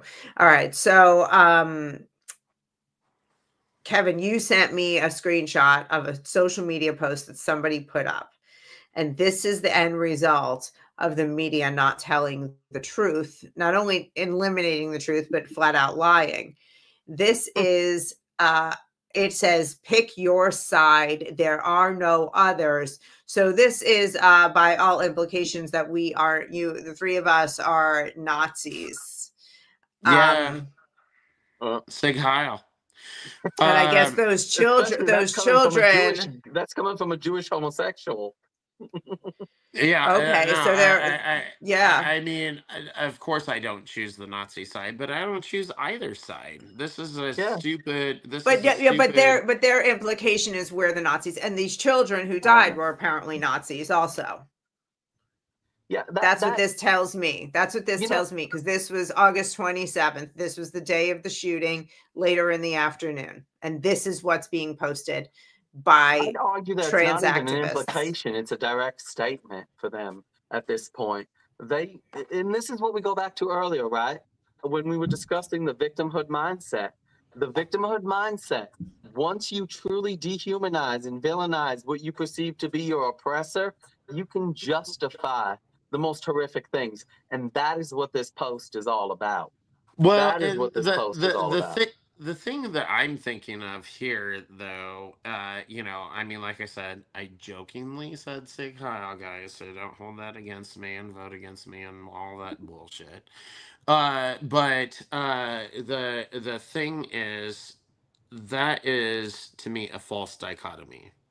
It's a false dichotomy. We don't need to choose between either one of those things. We can also choose sanity. So, yes, there's Nazism, which is a horrible, horrible thing. And we certainly don't want to promote that or go back to that. I know, but he says there's no other choices. This is it. Can't you read? That's why I said this is a false dichotomy. Elena. The other thing is if you don't choose Nazism, then you need to choose transgender Nazism, essentially. I know. Which actually, speaking of that, Chris, Elena, I know, Chris, you remember this. Do you remember that meme that went viral where someone took the progress flag, that part of it, that little, like, with the brown and all that stuff, and made the swastika? Yeah, I got banned from X before it became X for actually sharing that. I got hit for sharing that too. A man in the UK actually had the police show up at his door for sharing that. But it really is, it's the horseshoe. These people, that's the irony is, okay, so the irony is, to me, when I see that post, he's not showing it's this side or that side, he's showing a mirror. He is showing a mirror image. That's what those two are. That is a mirror. Congratulations, He's showing I agree. a mirror image in my mind right there. When I look at that post. I agree. Well, that's why I said, I was like, what are you letting me choose between? Nazism or trans-Nazism? Which one do I get to choose between here? Or LGBTQIA plus Nazism, because they want to control your effing lives, and it drives me insane. Just as much as I don't want some conservative Christian or conservative whatever religion, I don't really care, trying to dictate my life as long as I'm not harming somebody else. But the thing is they want to infiltrate our lives. They are. You're right, Kevin. It is like the horseshoe theory altogether. It's like you go far enough left, you become right. You go far enough right, you become left. And that's exactly what it is. You just come at it from a different angle, a slightly different angle. You're as oppressive, as evil, as manipulative, as controlling, as that which you say you stand against. I actually refer to it as a funhouse mirror because it's not an exact reflection, but it's still a reflection of you. Yeah. That's kind of how I refer to that horseshoe theory. Is you're looking in a funhouse mirror. It's still a reflection of you. It's just slightly different, and that's what I feel. These sides. However, I feel like at this point in time, the left has a lot more insanity at the moment going on. Oh no, they definitely do. Yeah. Yeah, and again, to go back to right where we started, detachment from reality. And that's the real problem here, in calling us Nazis is just one more reality detachment that we're facing. And, there's no reasoning with people who've been completely brainwashed into thinking that we're Nazis and, we're white supremacists and we're all this stuff. Well, Elena, the funny thing is like, here I am. I'm a gay Jewish man. Okay. Hate to throw out the identity shit, but it kind of like plays into this. I have been called a homophobe. Again, I'm gay. Been called a homophobe. I've been called a transphobe. The ACLU and the Southern Poverty Law Center considers me a right-wing extremist.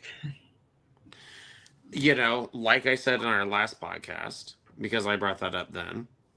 I think it's kind of hilarious how sensitive they are on this trans issue, because I'm pretty sure that the only thing that got me labeled as a right-wing extremist was just my views on the trans stuff, because otherwise I'm pretty damn moderate. Well, And anyway, but they are so protective of this, and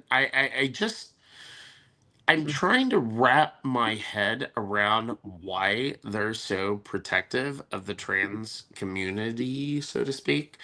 I don't get it. It's like, what is their end game here with this? What are they trying to actually push? Now, I have I've my own heard. theory. We got theories. Population reduction, mind control, it just. Oh no, I've heard several different theories, but pedophilia. Pedophilia. I'll tell you Yeah. what. I'll tell you what. If there is one thing that I really do think is the end game in this, is the acceptance of pedophilia. That I will agree with. I mean, they blatantly talk about population control, like population reduction also. So this even if this isn't why they're doing transgenderism, it's a perk for them. Yeah. And if you believe children can consent, I mean, and you push that, if you think children are capable of consent on any level, that tells me a great deal that at the very least, you've been corrupted and you've been led astray. At the worst, you are a monster. You're absolutely evil. But I do want to say this much, Chris. And I just want to say this to every pedophile out there: fuck you, fuck you, fuck you. Exactly. Right, so anyway, and first of all, Chris, you really got to stop rubbing your accomplishments in mine and Elena's faces. I mean, yes, the ACLU hates you to the point where they've acknowledged you. Yeah. Elena and I are hoping to get there someday. Every time he mentions it, it's like vinegar in our wounds that we haven't been listed yet. Into the wound, like. Well, I just thought it was pertinent to the conversation. That's all. Yeah, that's the only reason I said anything. It's something to aspire to. If only you guys could be as evil as I am. We're trying. We are trying our best. But so, guys, I want to ask you guys a question, because I want to bring it. I want to focus back to this shooter, this demon, in my opinion, because I truly believe that is what had consumed him. What we're speaking at the end was a demon, even if the mental health issues were the door. Beyond the mental health issues, though, right? Because people have had, we've always been a little bit nutty as humans to some degree or another, right? But we weren't always doing quite this necessarily. I honestly think in American culture, for me, I see the destruction of the family unit as such a core part of this. Mental health, yes, but I believe the destruction of the family unit, because I want to make note of a few things that I wrote down here while I was reading up on this situation. So this guy, his parents divorced in 2013 when he was 11 years old, right? He went through 3 different high schools. The police that were called, right? So police were once called for a mental health check on this guy in January 2018 when they were living in a Twin City suburb where he lived with his mother, right? And then 2 years before that, they responded to a report of a criminal offense. And from what I did with my research, I couldn't find much more detail. So parents were divorced. You had issues following, after that, of course. And then, at least from when I read what was, presented as his journal, it's been presented as his journal, he has where he talks about love you, dad and mom. But then he also says, P.S., get over yourself and make up with mom. So that just to me shows that from the moment it happened, the destruction of his family unit shaped him from his mental health to his very soul. It does. And I think we just don't give enough attention to that when we're having these discussions. At least definitely the left doesn't. Within the Catholic faith, and I'm very familiar with it, there is kind of a theory that if you are suffering from a mental illness, and actually even a physical illness, to be quite honest, I mean any sort of illness, anything that kind of like brings your spirit down, that you are susceptible to demonic possession. Yeah. And I'm gonna say, even though I'm Jewish, I can't disagree with the Catholics on that. Yeah, it's not. It's anything demonic, even something as simple as temptation, is you become susceptible to, and possession is also part of that. Yeah, it's true. It's true. And that's why you gotta, as Mark Wahlberg likes to say every day, stay prayed up. Yep. And folks, I want to reiterate, if you do listen to any of these videos and watch them of this this psycho, please pray afterwards. And I'm not saying that to be dramatic. I am saying that to be genuine, because I really, I felt like that was even part of what was behind the whispers, was that getting into your head. Because like I said, I listened to over 20 minutes worth of that footage and watched it, and honestly, I didn't sense much humanity there. I didn't sense any humanity. No, it just agree. felt like pure evil reaching out.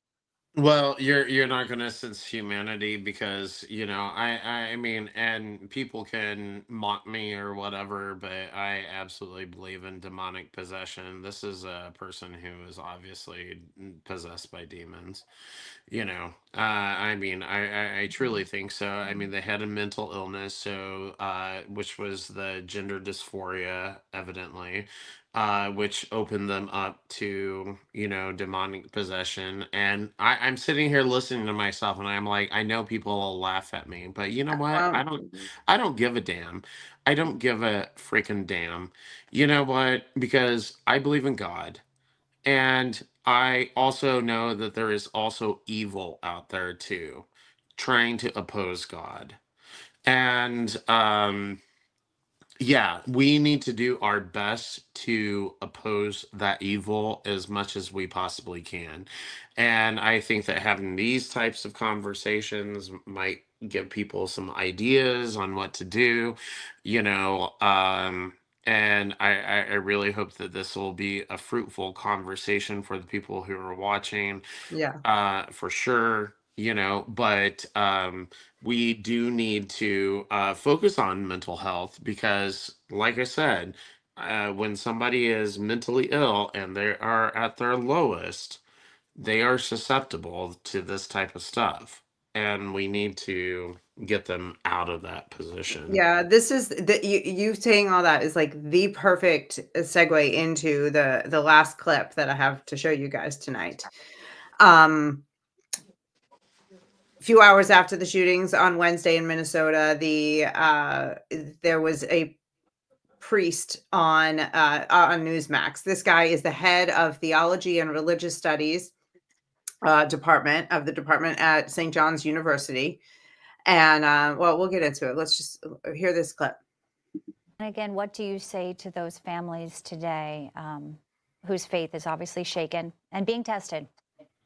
So I'm sure they're asking where was God in all of this, and why didn't God stop this? And that's a very real reality in their lives. And so we have to recognize that sometimes evil outwits the grace of God. Did you catch that? No. No, evil does not outwit the grace of God. God is not outwitted. No, that's kind of an interesting standpoint. I'm surprised that actually, I'm kind of surprised that came from a Catholic priest, quite honestly. I'm assuming he's Catholic. I couldn't find out if he was Catholic or Jesuit or Episcopalian, but either way, he is, as the head of theology at a large university, he should have a better handle on theology. I would think so, because it's like, no, God is not getting outwitted or anything like that. I mean, the way I see it, I mean, if you guys want to know my theology on this stuff, because I have studied theology pretty extensively. My theology on this is that we live in a fallen world. God gives us free will, and so therefore some of this stuff is just going to happen. It's not necessarily a part of God's plan per se, but it's not God getting outwitted.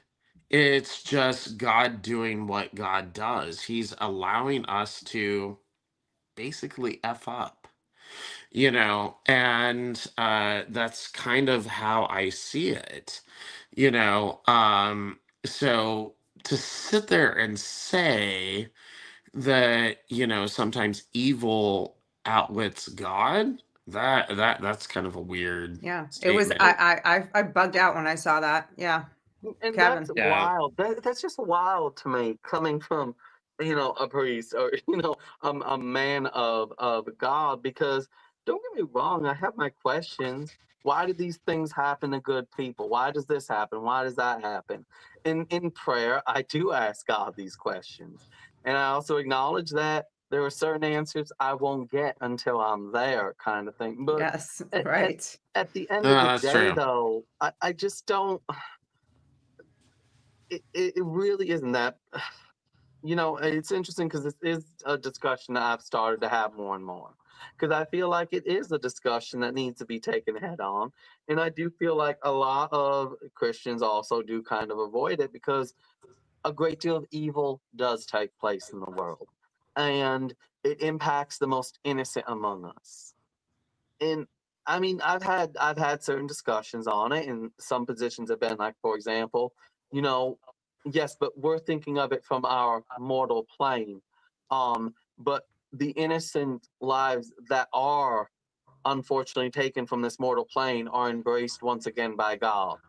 So that is the one of the discussions to have as well. But I guess at the end of the day, that's where I come from. Is still I I am fine believing full-heartedly in God and having questions. I would prefer that to whatever these people believe, because they Well, believe in yeah. nothing. They believe in evil. They believe in things that just are absolute, in my mind, insane. But you believe everything came from nothing. You believe I don't know. And like I said, I'd love to have a conversation with this so-called priest, because I'd really like to Yeah, know. I mean, I can't imagine that he's like a Catholic priest. He must have been like Episcopalian or something like that. But because I can't imagine a Catholic priest actually saying that, because I'm very familiar with Catholicism. But maybe he did. Maybe he was Catholic. Who knows? Everybody can say stupid shit or whatever, and that was definitely some stupid shit. Yeah, but you don't Um, claim to be an authority on that particular, on yeah. God. As somebody who he is not a child. He was an older man. When theology being the study of God as his and the chair of the department, I just can't get past it. And on Newsmax, I cut the clip off where I did, but nobody corrected him. Yeah, that's Nobody said, wild. Coming from No, well, Newsmax. because he's seen as the expert, yeah, and so that's probably why no one did it. But I'll tell you what, Kevin. I mean, just to answer you about some of your questions, I mean, I do have to go back to, if it does help you, give you any sort of and members of our audience any sort of like peace.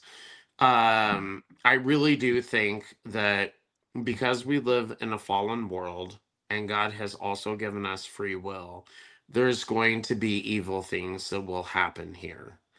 And it doesn't mean that it's a part of God's will. It doesn't mean it's something that God wanted to happen. It doesn't mean that God was tricked into something or that he was outwitted or anything like that.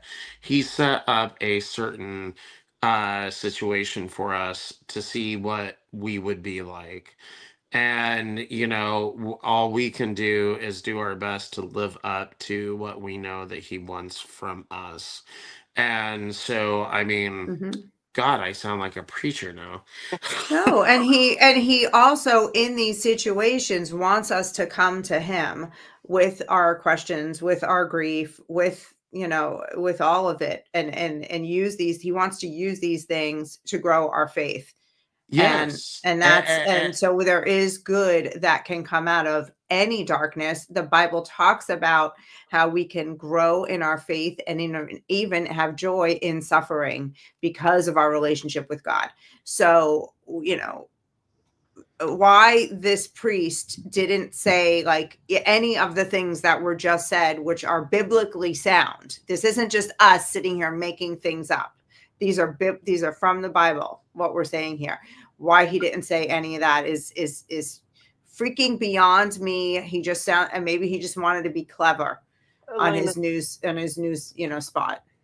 This priest reminds me of an interaction I had, and I'm not sure if I've brought this up to you two specifically before. I think I may have with you, Chris. So where we live, we do have people from churches come and knock on our doors. And one time I was out walking my dog Freya, and this woman who I had seen on the street before, and I knew that she was there to, preach gospel. She approached me again, and she asked me a question. And my response to her, I think it put her off or it threw her back, and I didn't mean it disrespectfully. It's a question that I've seen before and have been asked before. She goes, if you were God, what would you change? And my response was, I can't answer that. Because if I were God, that would mean I'd have absolute wisdom and absolute knowledge. Now, keep in mind, those are two different things. Just because you have knowledge doesn't mean you have wisdom. Yeah. What's the joke with that? Is that I'm trying to remember. Oh yeah, what was it? Knowledge is knowing that tomatoes are technically a fruit. Wisdom is knowing to not put them in a fruit salad. Right. So it's just because. So I would say the thing is, I do not, and I said this to her. I was like, the thing is, I don't possess ultimate wisdom or ultimate knowledge. I don't possess either of these things. So how can I speak to what I would do if I did possess both these things? I don't know how I would perceive the world. I don't know what I'd want to change. I don't know what I'd want to do because I do not possess these things. This is what I said to her, and I could tell she was taken aback. The conversation kind of ended. Yeah, you did tell me about this, Kevin, and yeah. I actually like that story quite a bit. And this is something that I really like about conservatives like the three of us. We don't claim to know it all. Yeah. Because we don't. And I mean, we may have our opinions, and we're obviously three very opinionated people, but I think that in the end we would all concede that we don't know it all, and I think that that's kind of important. I wish that more people on the left and the right would actually understand that. A little bit more, that we don't know it all. We might have our opinions and stuff like that, but we don't know it all. And I mean, really, when it gets down to it, and I'm noticing this from politics, I mean, man, it's a team effort. If we're going to get through this, it's a team effort. Yeah. Yeah. All right, fellas, I think we should wrap this up. How are we doing? Yeah, it's 11:30. I'm doing good. I've got to go pee like you wouldn't believe. It's 11:30. Which, by the way, folks, just so you know, Elena sent a joke text earlier saying we're only doing 30 minutes. When we all know how that. No. Yeah, you get the three of us together, we'll talk forever. Yeah, like I actually had so many more clips and pieces of information that I could have brought to the table, but I know, like we got to keep it, we got to be within reason here, I think we had the conversation that we needed to have, that we were meant to have. Yeah, I more think to so too. have, but I it think was, for this evening, I think we've had the conversation we were meant to have. yeah, it was good. It was definitely good. I mean, I felt like I got out everything that I needed to say about this particular situation. So yeah, it's been very satisfying. Yeah, this was great. Thank you, fellas. Chris, well, actually, you go first, Kevin. Kevin, tell everybody where they can find you. You can just find me on social media on, Kevin Hammer on Facebook. I am taking a bit of a break from posting and commenting currently on social media. So if you look me up, you might not interact with me for a bit. I'm on Instagram, I'm KHammer85, and on X, Kevin Hammer 1 on X. So I don't. It's funny. I don't look at my tags all often, so I always forget exactly what they are. But yeah, you can find me, and also you can find Chris and I on KC Reacts Live. So please check us out. YouTube, we are at KC Reacts Live, so you can find us there. All right, and if you're watching on YouTube or Rumble, these links are in the description. But Chris is running for office in Missouri. What's going to be a state rep? Tell us about that. I'm gonna try. I'll tell you what. It's been an interesting ride already so far, and my election isn't until November of next year. But anyway, go to Barrett for Mo. So oh, there we go, Elena. Thank you. Or you can scan this QR code, but go to Barrett for Mo. So it's my last name, as you see there, FORMO.com, and you can sign up to volunteer if you want to. You can also make donations. Those are greatly appreciated. That's kind of what I'm focusing on right now, is kind of building up a little bit of a financial war chest.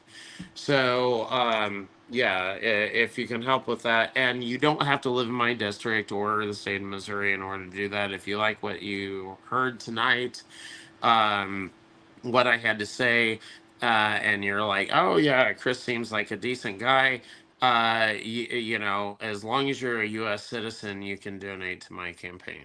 So there we go. All right, guys. You're my favorites, and this was kind of a last minute decision. We didn't plan this, but from yesterday afternoon, we decided we were going to come on tonight. So thank you for the great show and for all your time, and everybody out there watching. Like, sub, share this if you enjoyed it. God bless you. God bless America.